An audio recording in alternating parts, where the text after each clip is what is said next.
Ok, vamos a revisar otra vez. Les explico rápido. Entonces, la administración científica, recuerden, evalúa. em, Esta es la organización. Hay individuos, hay objetivos, hay procesos, hay reglas. Las reglas, sobre todo la burocracia, los procesos, el comportamiento, la toma de decisiones, los manuales de procedimiento, los objetivos también, el comportamiento a través de la toma de decisión y la planeación.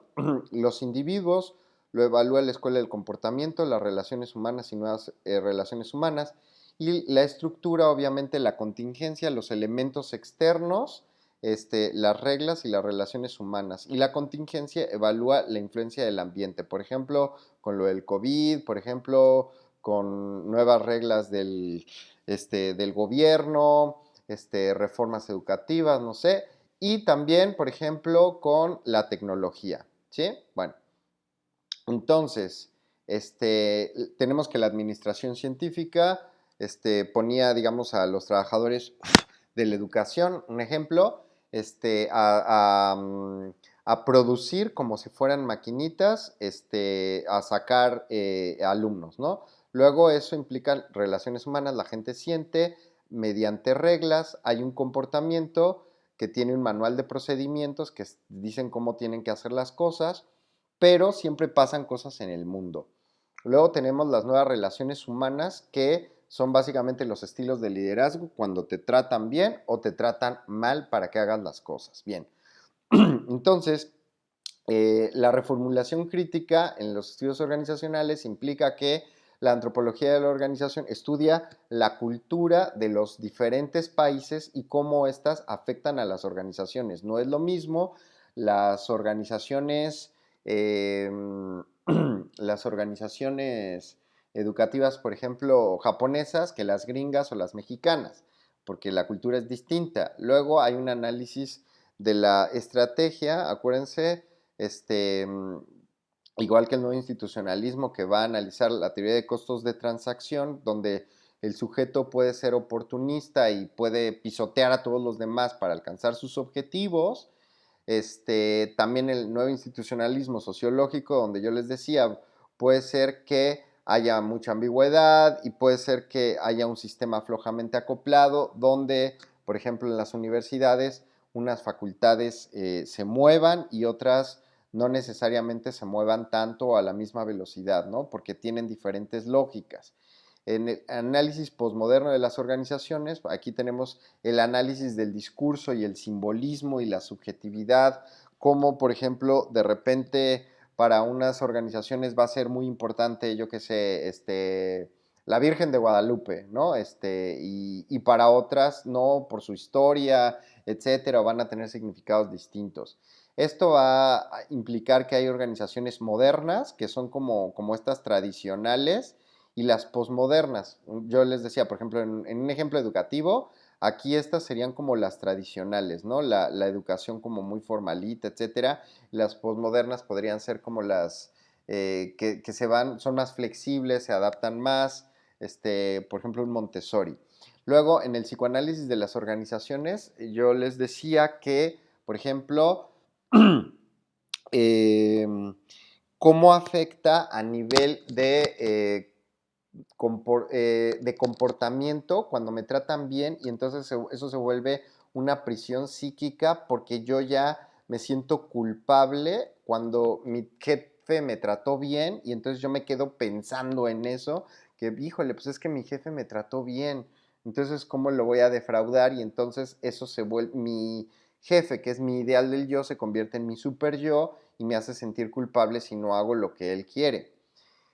Porque digamos, me trató bien, ¿no? Y eso viene del estilo de liderazgo de las nuevas relaciones humanas. Luego, la ecología organizacional, básicamente, es cómo se van adaptando a las contingencias. Por ejemplo, ahorita con lo del COVID, hay unas organizaciones que se están adaptando más rápido, y que están adaptando la tecnología, que están adaptando nuevas formas de enseñanza, etcétera.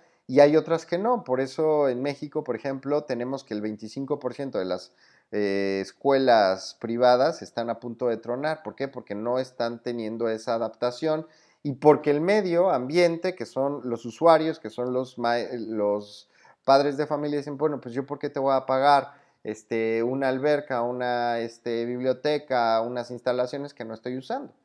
Entonces, o me bajas o me voy y ya.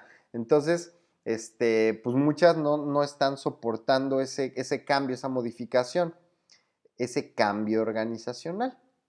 Luego tenemos la teoría de la ambigüedad. Yo les decía, bueno, a veces en las organizaciones hay organizaciones muy ambiguas y entonces cuando hay mucha ambigüedad y no te queda claro, por ejemplo, quién toma la decisión, quién es tu jefe, cómo puedes o no pedir permiso para hacer tal cosa o para asistir a un evento, etcétera, cuál es el formato, hay mucha ambigüedad y la ambigüedad lo que genera es mucho conflicto y el conflicto evidentemente pues genera que haya muchos chismes, etcétera, y mucha agresión interna y paranoia. Luego tenemos la cultura de las organizaciones. La antropología de las organizaciones analizaba la cultura nacional, cómo afecta a las organizaciones, y la cultura organizacional es cómo los líderes van generando la cultura interna, ¿sí? O sea, si el líder de repente siempre llega muy temprano y es como el ejemplo, entonces todos van a empezar a hacer eso porque dicen, no manches, pues mira, él llega antes y no tendría por qué, pues es el jefe, podría llegar a la hora que quisiera y no, o sea, él está aquí, es obsesivo, entonces todos empiezan a tener un cierto tipo de comportamiento organizacional y se genera un tipo de clima y todo, pero por ejemplo cuando el jefe es muy agresivo, liderazgo tipo X, ¿no? Como tipo capataz, ¿no? Y narcomensajes y todo eso. Entonces, eso lo que genera es paranoia y todo el mundo empieza a tener miedo de, no, pues es que van a decir que tú no hiciste este trabajo y que no sé qué, y bla, bla, bla, ¿no? Entonces, esa es la cultura organizacional, ¿no? Son los valores internos que se dan dentro de las organizaciones. Luego está también el aprendizaje organizacional. El aprendizaje es lo que se genera dentro de la organización. Por ejemplo, no, pues ahora vamos a trabajar con TICs o ahora vamos a trabajar con aprendizaje, ahora vamos a trabajar con esto y entonces todos esos aprendizajes que se dan internamente dentro de la organización sirven para la adaptación al cambio organizacional a partir de la contingencia de los elementos externos a la organización. Luego tenemos el no institucionalismo, que acuérdense, aquí está por ejemplo el sistema flojamente acoplado, que yo les decía, hay unas personas que trabajan en un sentido y otras en otro dentro de la misma organización. Es el sistema flojamente acoplado. Otra cosa puede ser el mito racionalizado, ¿no? Por ejemplo, yo lo racionalizo, por ejemplo, si trabajo con competencias y TICs, voy a trabajar con calidad, ¿sí? Pero no lo estoy demostrando. Entonces eso es un mito, pero está racionalizado, es un oxímoron. Otra cosa es, por ejemplo, la objetivación y sedimentación de los procesos. O sea, yo le digo a alguien, vas a trabajar así, le pongo una regla, él lo empieza a hacer porque está obligado, aunque no está convencido, pero si logro que lo haga, entonces lo empieza a objetivar, ¿sí? Eso se llama objetivar. O sea, lo obligo a que me entregue planeaciones, las hace a regañadientes y las termina haciendo. Pero si lo sigo obligando, eso llega a habituarse, el hábitus de que habla Pierre Bourdieu. Entonces se vuelve ya una cotidianidad inconsciente y eso empieza a generar cultura, ¿sí? Un valor, un comportamiento, porque ya se vuelve interno, se vuelve inconsciente ese comportamiento.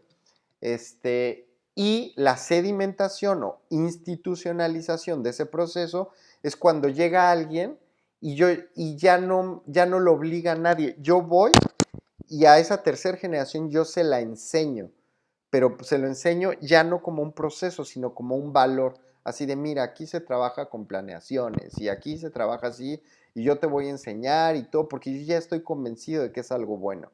Entonces eso me lleva a la idea del poder en las organizaciones, ¿sí? El poder en las organizaciones es cuando A tiene la capacidad de B, que B haga lo que haga, de que A de que B haga lo que A quiere. Por ejemplo, mi jefe me dice, tienes que entregar esta planeación. Y yo digo, pues sí, pues ni modo que no, pues si no me corres, ¿no? Y ya. Esa es la primera dimensión del poder. La segunda dimensión del poder es cuando se llama la dimensión escondida del poder, cuando se toma una decisión, pero sin consultar a la persona. O sea, por ejemplo, voy a negociar un contrato colectivo, voy a negociar el proceso de enseñanza, voy a negociar clases, horas, esto, lo otro, pero la negociación ya se hizo antes de llegar a la mesa de negociación, ¿no? Ya se pusieron de acuerdo y mira, se va a hacer esto, esto, esto, y tú llegas, vas a negociar y tú propones algo y te dicen no, propones otra cosa y te dicen no, pero alguien llega y dice, no, ¿por qué no mejor que él proponga? Y él propone y todos los demás están de acuerdo y luego él le pasa la palabra al otro y otro y otro. Y es como si fuera un teatro, ¿no? Ya una obra donde todos los pasos están marcados y tú no, ya no tuviste forma de movilizar tus vías de poder. Entonces no, simplemente no tienes poder porque te lo quitaron antes de empezar el juego, ¿sí? Y el siguiente nivel de poder sería cuando tú tienes la capacidad de modificar la cultura y el comportamiento, cuando, como en la sedimentación, tú convences a las personas de que esa es la mejor forma de trabajar y entonces la gente ya se convence de eso y entonces ya la gente empieza a comportarse así porque ya generaste cultura, porque generaste valor. Bueno, eso sería de la teoría de la organización a los estudios